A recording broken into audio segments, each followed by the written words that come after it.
Good morning, I'm Miranda Kahn. Topping your Newsmax Now update. Under arrest now, an Ohio man accused of plotting to attack the U.S. Capitol. The suspect, seen here, Christopher Cornell, allegedly wanted to set off pipe bombs around the Capitol building and then open fire on people. He was busted by the FBI outside a Cincinnati area gun range right after buying 2 guns and 600 rounds of ammo. As soon as the purchase was over and he left the door, several agents came out and tackled him here in the parking lot and took him down. Investigators say he opened up a Twitter account under a Muslim name, posting messages supporting ISIS. He also apparently told an FBI informant about his plans. In France today, funerals for several of the staff members of the paper Charlie Hebdo killed in last week's terror attacks. Hundreds have been turning out for the funerals all across France. Secretary of State John Kerry will be in that country today.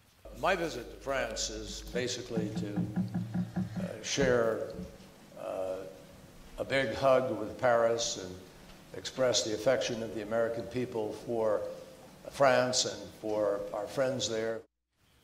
Speaking in Bulgaria, he says he has no plans to apologize for the lack of a high-profile American representative at Sunday's Unity March in Paris. Pope Francis has arrived in the Philippines.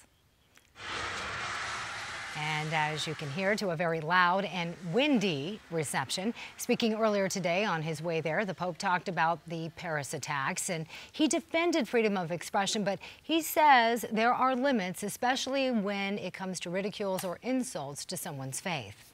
Jury selection in the trial of the suspect in the Boston Marathon bombing enters a new phase today.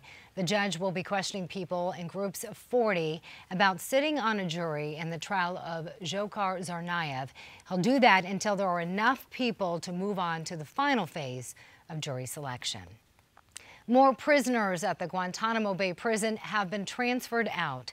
The Pentagon has moved 5 men from Yemen out, 4 to Oman and 1 to Estonia. U.S. officials say all 5 had been held for 12 years or more and had been cleared for release 5 years ago.